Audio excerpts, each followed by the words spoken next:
Distance ये kilometres का नहीं, 60% में आप AIR की लिस्ट में आते। एक लीडर अपना रास्ता अपने आप खुद बनाता है। और क्या क्या आपका पैटर्न रहने वाला है एग्जाम का, क्या घबराना नहीं है। अभी मैं बताऊंगा कि एनडीए विद सुखोई आपको किस तरीके से हेल्प करने वाला है, कि आपके पास क्वेश्चंस कहीं से भी आ सकती। सीक्रेट बात बता रहा हूँ, ध्यान से समझना सब।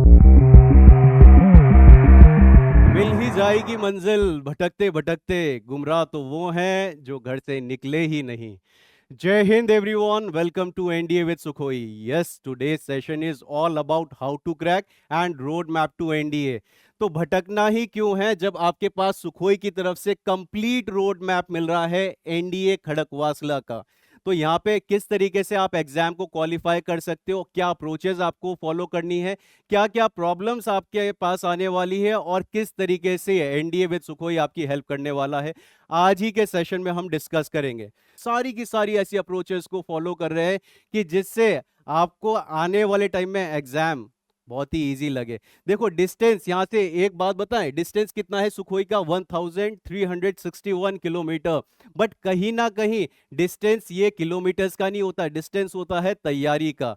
किसी की तैयारी अच्छी है तो उसका डिस्टेंस अपने आप में कम हो जाता है, किसी की तैयारी में कुछ कमी होती है तो कहीं ना कहीं डिस्टेंस आपका ज्यादा हो जाता है। तो इस बात को याद रखना है। यहाँ पे रूल कौन सा चल रहा है? इनवर्सली प्रोपोर्शनल वाला, मतलब तैयारी ज्यादा डिस्टेंस कम, तैयारी कम डिस्टेंस ज्यादा। तो आज के टाइम में ये जो आपकी क्लास आई है, इसमें मैं आपको अप्रोचेस बताऊंगा कि किस तरीके से एनडीए विद सुखोई आपकी हेल्प करने वाला है, क्या क्या प्रॉब्लम आप फेस करते हैं जब आप एग्जाम को अटेम्प्ट करते हैं। ये कंप्लीट रोड मैप का सेशन आपको बहुत हेल्प करेगा आपका एग्जाम क्वालिफाई करने में। तो बने रहना है, सबने सेशन को कंप्लीट देखना है। यहाँ पे आपका जो सिलेक्शन प्रोसीजर होता है, प्रोसीजर में आपको इस बात को याद रखना है, आपका 3 स्टेज में जब एनडीए पहुंचना है, आपको पुणे खड़कवासला पहुंचना है, आपका 3 स्टेज में एग्जाम होता है। एक स्टेज होता है आपका रिटन एग्जाम, सेकंड स्टेज 2 होता है जो एसएसबी टेस्ट होता है, और थर्ड स्टेज जो होता है वो आपका मेडिकल एग्जाम होता है। इन 3 स्टेजेस को क्वालिफाई करने के बाद ही आप कहां पे पहुंच पाते हो? पुणे खड़कवासला में पहुंच पाते हो।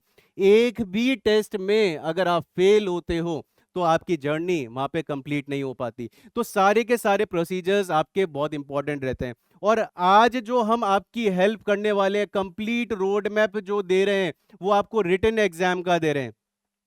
रिटन एग्जाम ऐसा एग्जाम जो कि UPSC, union public service commission के द्वारा कंडक्ट करवाया जाता है। एक ऐसा एग्जाम, हमेशा जब भी टॉप लेवल का एग्जाम बोला जाता है, एक टॉप कमीशन बोला जाता है हमारे देश में, तो वो यूपीएससी ही है। अगर आप एनडीए के लिए प्रिपेयर कर रहे हैं तो यूपीएससी से बड़ी कोई कमीशन हमारे देश में नहीं है। तो इसीलिए बहुत इंडिस्पेंसेबल बोलूंगा मैं इस कमीशन का रोल और आपका भी रोल, अगर आप प्रिपेयर कर रहे हैं एनडीए के लिए। तो बात करते हैं आगे कि आपका सेशन में हम किस तरीके से आपकी हेल्प करने वाले हैं और क्या क्या आपका पैटर्न रहने वाला है एग्जाम का। ये सारी बातें आज के सेशन में ही मैं डिस्कस करने वाला हूं। तो ये रहा आपके सामने सिलेबस, पूरा का पूरा सिलेबस मैंने देखो आपके सामने इस तरीके से प्रेजेंट करा है ताकि समझने में किसी को प्रॉब्लम ना आए। अब यहाँ पे एक एक पार्ट को लेके चलेंगे कि आपका एक एक पार्ट किस किस तरीके से आप तैयारी कर सकते हैं। पहले बात करते हैं कोड 1 में। देखो जो आपका रिटन का सिलेबस होगा, रिटन का सिलेबस दो तरीके से, दो पार्ट में होगा। एक कोड 1 होने वाला है और एक कोड 2 होगा। कोड 1 में आपके पास मैथमेटिक्स का पार्ट आएगा जिसका ड्यूरेशन आपको एग्जाम में 2.5 आवर्स मिलता है।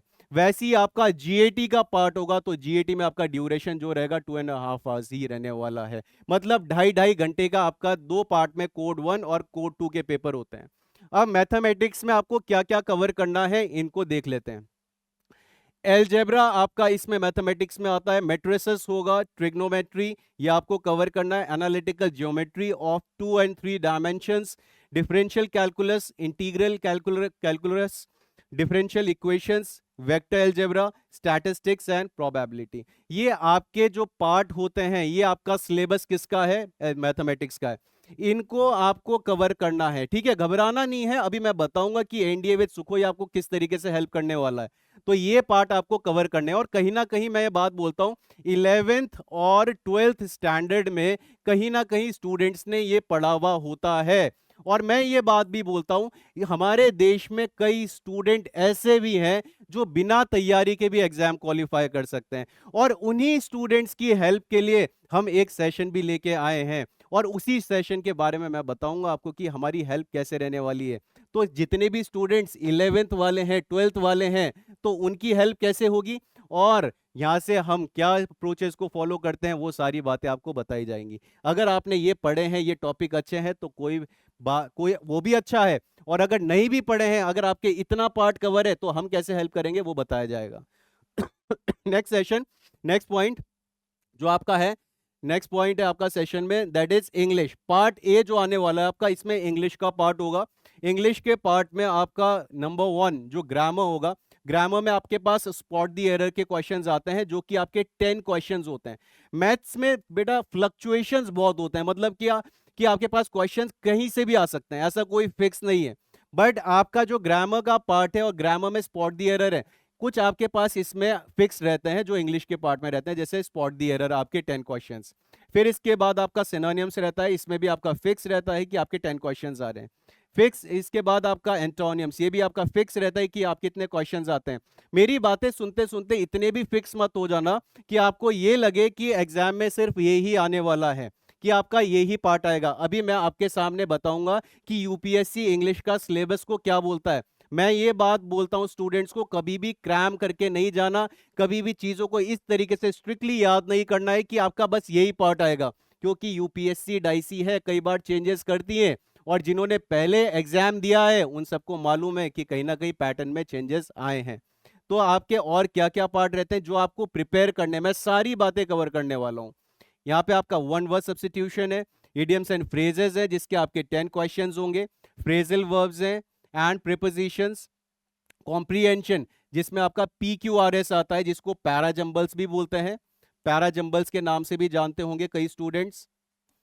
पैराजंबल्स के अलावा सेंटेंस रीअरेंजमेंट भी बोला जाता है इन्हें, सेंटेंस रीअरेंजमेंट भी बोला जाता है, रीअरेंजमेंट भी बोला जाता है।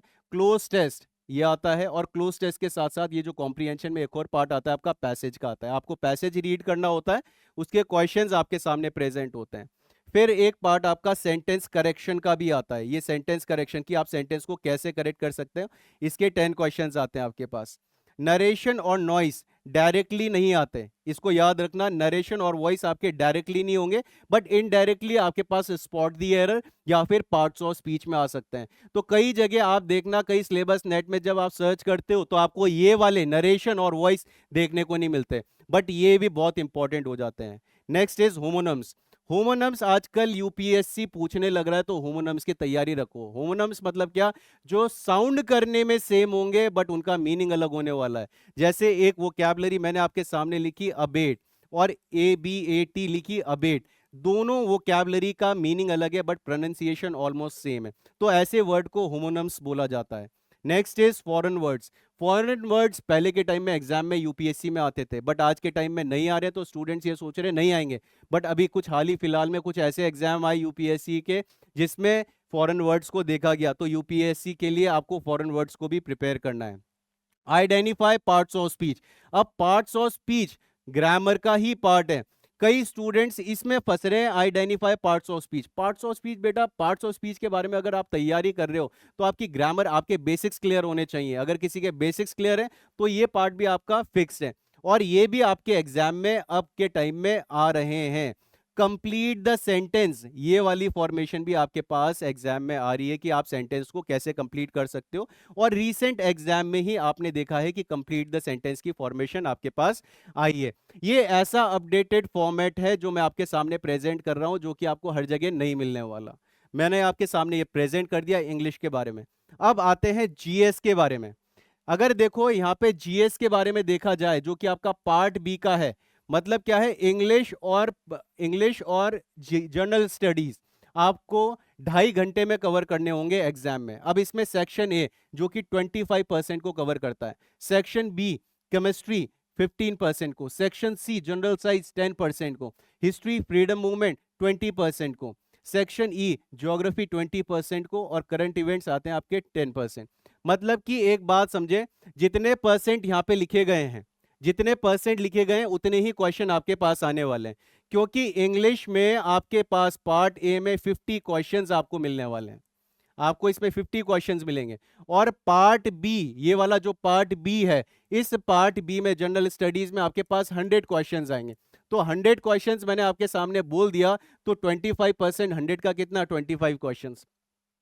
मैं ऐसे भी बोलूंगा कि ऐसा फिक्स नहीं है कि यूपीएससी ने बोल दिया 25%, तो 25% ही आएंगे, बट इतना है 20 to 25 इसके फिक्स रहते हैं।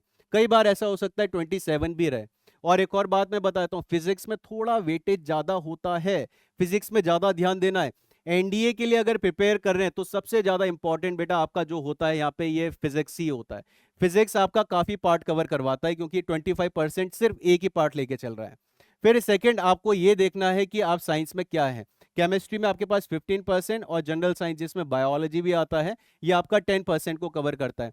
आपको ये पार्ट भी कवर करने हैं, बहुत जरूरी हो जाता है। फिर सेक्शन डी में जब हम आते हैं, इसमें हिस्ट्री, फ्रीडम मूवमेंट, ये आ जाता है आपका 20%। और ज्योग्राफी अगर आपकी क्लियर है तो 20% आपका इसमें करंट होता है, करंट इवेंट्स आपका 10% में।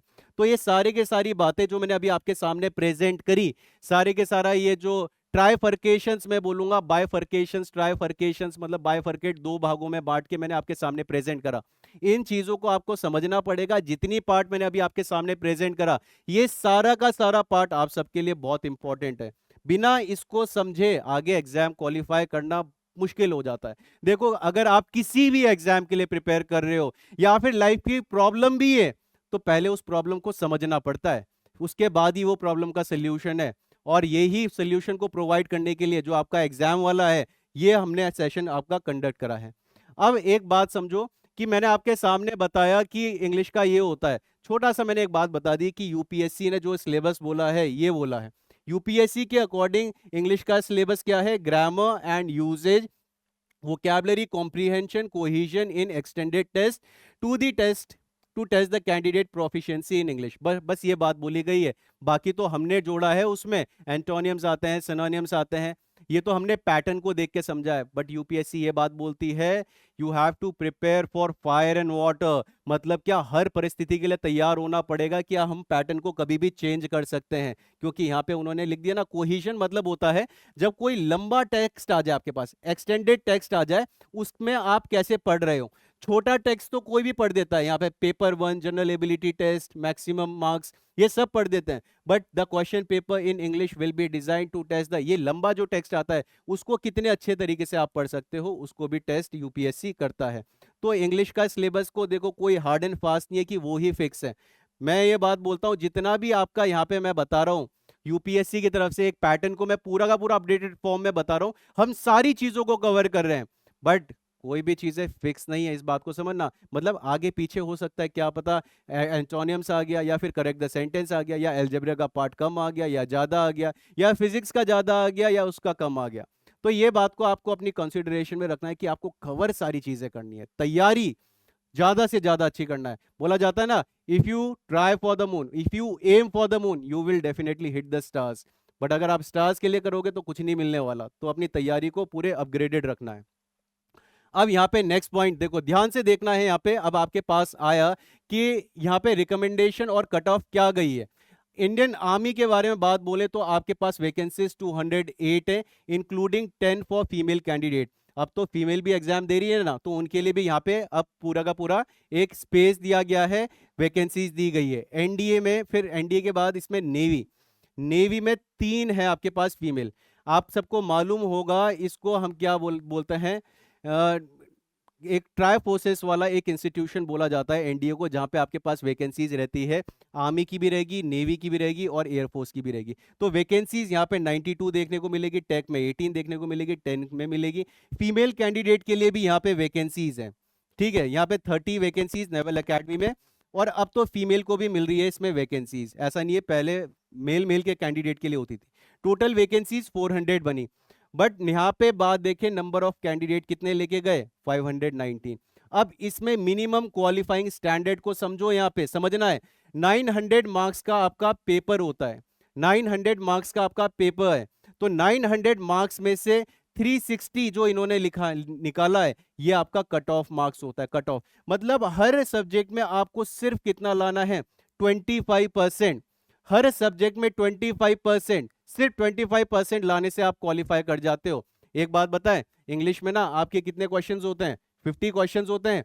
हर क्वेश्चंस में कितना मार्क्स मिलता है? 4 मिलता है। टोटल मार्क्स कितना हुआ? 200 हुआ। 200 का 25% निकालते हैं, तो 25% जब हमने निकाला तो वो कितना आ गया? 25%, इसको कर देते हैं 25 टू जा 50, 50 आया। ठीक है, और 50 आया। एक बात समझे, अगर आपने 15 क्वेश्चन भी इंग्लिश के करे हैं तो 15 के क्वेश्चन करने से भी आपके 60 मार्क्स बनते हैं।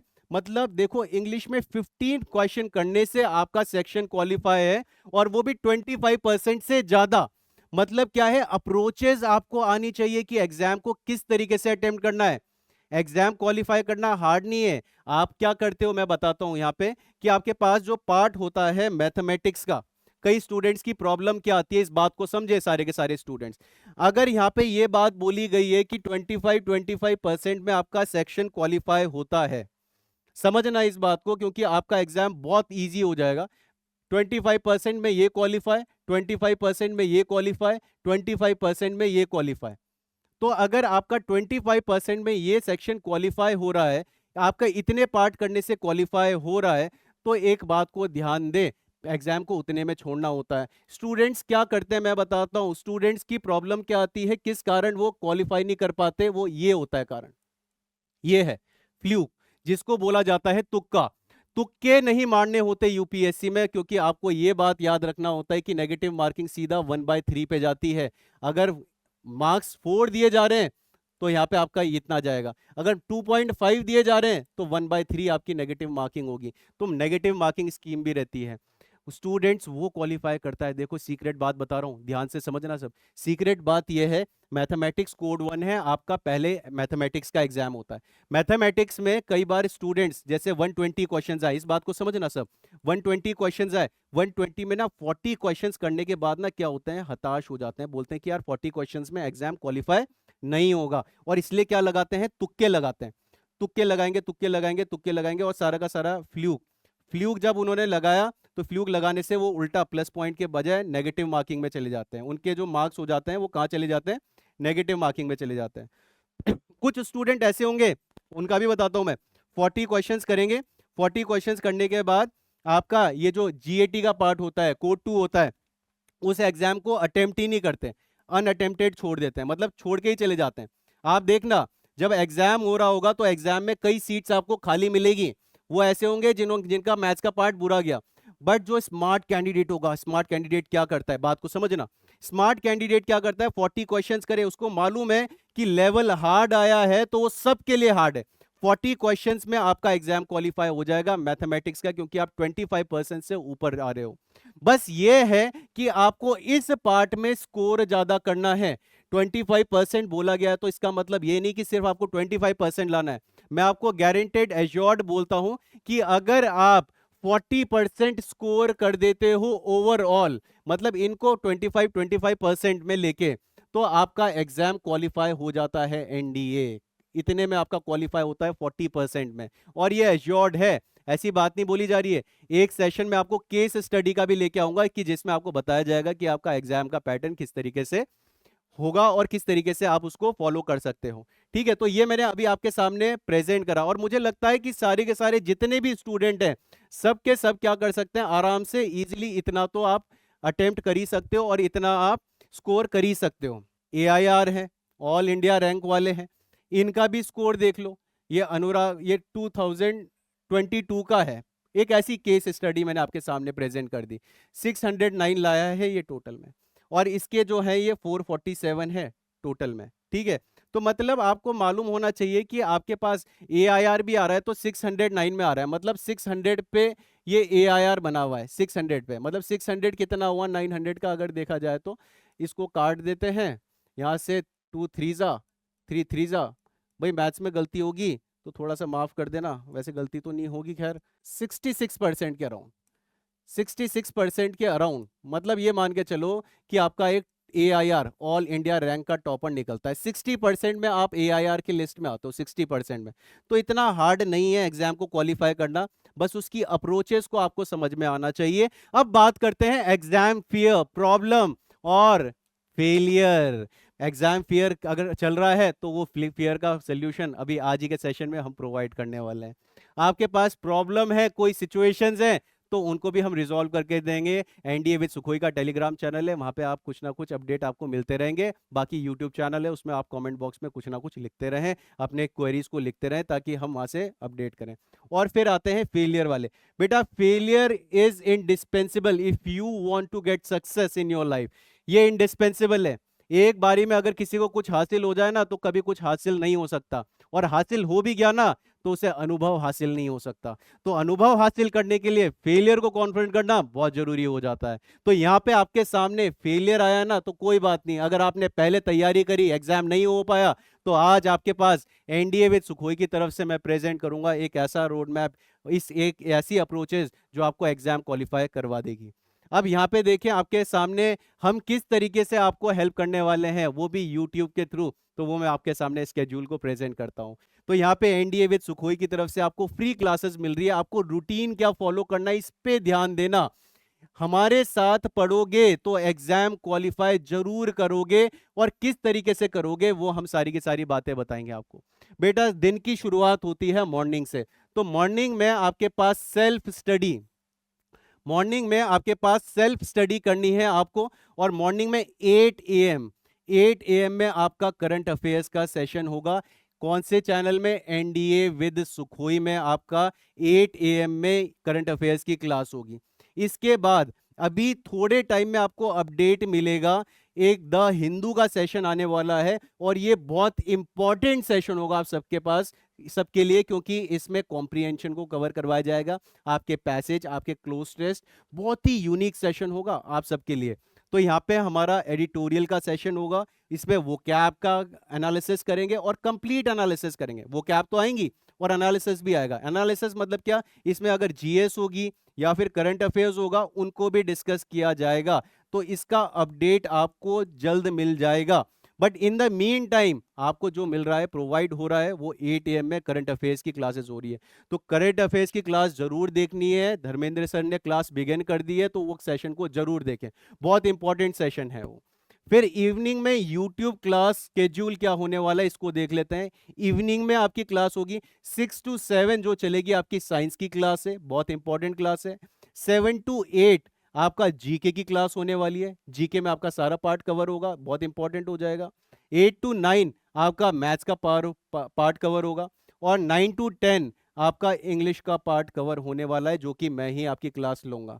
तो ये आपको फॉलो करना है। टोटल आपको कितने 4 आवर्स की क्लास इवनिंग में मिल रही है, और यहाँ पे 2 आवर्स की क्लास आपको मॉर्निंग में मिलेगी। इसके बीच में आपको सेल्फ स्टडी करनी होगी। टाइम टेबल बेटा मैं यहां से आपको बना के दूंगा? बिल्कुल नहीं। वो क्यों नहीं? क्योंकि सबकी लाइफ अलग है, सबकी लाइफ अलग है। ऐसा नहीं कि किसी की लाइफ एक जैसी ही चल रही है। कोई कहीं हॉस्टल में रह रहा है, कोई रेंट में रह रहा है, कोई कहीं और रह रहा है, रिलेटिव क्या रह रहा है, या कोई अपने घर में रह रहा है, या घर की भी प्रॉब्लम है, या घर में घर वाले कहीं सामान लेने जाने के लिए बोल देते हैं। तो बात को समझे, अपना टाइम टेबल अपने अकॉर्डिंग बनाए। अपने हमारा टाइम टेबल ये रहा। अब हमने अपना टाइम टेबल आपके सामने प्रेजेंट कर दिया। अब इस टाइम टेबल के अकॉर्डिंग आप क्या चेंज करना चाहते हो अपने स्केड्यूल में, वो अब आपको अपने आप देखना पड़ेगा। आपको देखना पड़ेगा कि आप किस तरीके से एग्जाम के लिए तैयारी अच्छे तरीके से कर सकते हो, और किस तरीके से टाइम निकाल सकते हो। घर में होता है कई बार, मम्मी बोल देती है, पापा बोल देते हो, बेटा ये सामान लेके आ जाओ, वो सामान लेके आ जाओ, और घर में जब बच्चा दिखता है ना, तब बहुत बोला जाता है ऐसी चीजें। तो हमें मालूम है सारी चीजें। तो इसीलिए हम कभी स्टूडेंट्स के लिए टाइम टेबल नहीं, हमने अपना टाइम टेबल बना दिया। बेटा एक लीडर चाहिए वहां पे, और एक लीडर वाली क्वालिटीज आपको अपने अंदर कहीं ना कहीं डेवलप करनी पड़ेगी। एक लीडर अपना रास्ता अपने आप खुद बनाता है, दूसरों से नहीं मांगता। तो हमने रास्ता तो आपको दे दिया, एक कंप्लीट रोड मैप तो दे दिया, बट इससे आगे की जर्नी है वो आपको अपने आप डिसाइड करनी है कि आपको कैसे पार करनी है। अब यहाँ पे नेक्स्ट पॉइंट, इतने में हम खत्म नहीं होने वाले हैं, ये बात समझ लेना। यहाँ पे खत्म नहीं होगा हमारा रोड मैप। रोड मैप शुरू करा है तो आगे और चलेगा। यहाँ पे देखो 28 फरवरी, 3 सितंबर, 3 सितंबर, 3 सितंबर, यहां से हमने कर दिया था इंट्रोडक्शन, इंट्रोड्यूस कर दिया था, ये हो गया था हमारा इंट्रोडक्शन। सब ने करा था, मैथ्स का भी हुआ था, इंग्लिश का भी हुआ था, जीए का भी हुआ था, ठीक है। ये तीनों पार्ट आपके कवर हो गए, जिसमें कि आपका साइंस भी है। तो सारे के सारे जो पार्ट है आपका, यहां से 28 फरवरी मैथ्स का पार्ट कवर हो जाएगा, 28 फरवरी इंग्लिश का पार्ट कवर हो जाएगा, और 28 फरवरी को ही जीके का पार्ट कवर हो जाएगा। इसके बाद की जो जर्नी होने वाली है वो देख ले कहां पे। इसके बाद की जर्नी में क्या करेंगे, पहली बात, इसके लिए एक ऐसा बैच अनाउंस होगा, एक स्पेशल बैच अनाउंस करा जाएगा आप सबके लिए। और इस बैच का नाम जो आएगा, बहुत ही यूनिक नाम आएगा, और एक ऐसा नाम आएगा कि जो आपका हेल्प भी करवाएगा, क्योंकि आपके दिमाग में रहने वाला है, क्योंकि तैयारी का लेवल जो बोलते हैं ना स्टार्टिंग में कि ऐसे लेके चले थे, ऐसे लेके चले थे, ऐसे लेके चले थे, इतना पार्ट को कवर करा, और लास्ट के पार्ट में आपका रिविजन्स को कवर करवाया जाएगा। तो वो नाम आपके लिए बहुत इंपॉर्टेंट हो जाएगा, क्योंकि उसमें हम क्या क्या करवाएंगे, रिविजन करवाएंगे, प्रैक्टिस क्वेश्चंस करवाएंगे, एमसीक्यू करवाएंगे, और पीवाईक्यू करवाएंगे। रिवीजन बहुत इंपॉर्टेंट होता है, आपको सारे के सारे चैप्टर्स टॉपिक्स हम कवर करवाएंगे, उसके बाद रिवीजन इंपॉर्टेंट हो जाता है। तो इस बैच में आपका रिवीजन कवर होगा, प्रैक्टिस क्वेश्चंस मैक्सिमम जितने क्वेश्चंस कर पाएंगे उतने मैक्सिमम क्वेश्चंस को कवर करवाया जाएगा, और एमसीक्यू मल्टीपल चॉइस क्वेश्चंस और पीवाईक्यूज इनको भी कवर करवाया जाएगा। एग्जाम की डेट बेटा आप सबको मालूम है, अप्रैल 13 है 2025, और हमने जर्नी कहां से स्टार्ट कर दी थी, 3 सितंबर से बिगिन कर दी थी। 28 फरवरी में हमने अपना टारगेट बनाया टेंटेटिव कि हम इस माह तक में आपका सिलेबस कंप्लीट करवा देंगे। उसके बाद आपका रिवीजन, प्रैक्टिस क्वेश्चन, एमसीक्यू और पीवाईक्यू 10 अप्रैल तक करवाया जाएगा, 10 अप्रैल तक करवाया जाएगा, 10 अप्रैल तक करवाया जाएगा। और लास्ट में ज्यादा से ज्यादा एक सेशन आएगा, तो और आपका एक एनालिसिस मैं आपके सामने प्रोवाइड कर दूंगा। तो ये जो हमने रोड मैप बनाया है बेटा, पूरा का पूरा प्लान है।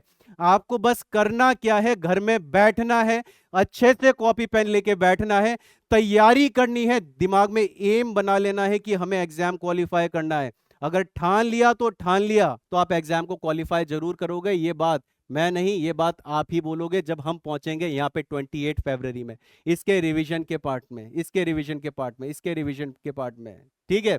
और मेरी बात को याद रखना, मेरी बात को याद रखना कि सफलता उन्हीं को मिलती है जिनके सपनों में जान होती है। पंखों से कुछ नहीं होता, हौसलों की उड़ान होती है। तो अपने हौसले सारे स्टूडेंट्स को बुलंद रखने हैं कि हमने ठाना है तो इस एग्जाम को क्वालिफाई करेंगे। और ये जो अप्रोचेस आपको दी गई है, अगर आप इसको फॉलो करते हैं तो ऑब्वियसली एग्जाम क्वालिफाई करना तो आपके लिए मुझे लगता है कि just a piece of cake बन जाएगा, ठीक है। तो ये रहा आप सबके सामने, एक थोड़ा सा मैं व्यू दिखा देता हूं एनडीए खड़कवासला का। ये रहा आपके सामने एनडीए पुणे खड़कवासला, ये है आपकी ड्रीम डेस्टिनेशन, जो कि हमने रोड से कहां से, माइलस्टोन से बिगिन करी थी, और आप सबके सामने अभी प्रेजेंट है।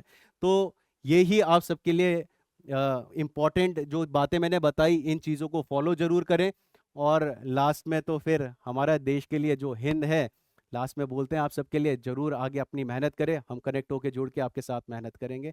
आप भी मेहनत करें, हम भी मेहनत करते हैं, और रिजल्ट निकाल के दिखाते हैं, और एक नाम करते हैं, और एक काम करते हैं, क्योंकि काम से ही नाम की पहचान है। So that's all, have a great day, जय हिंद।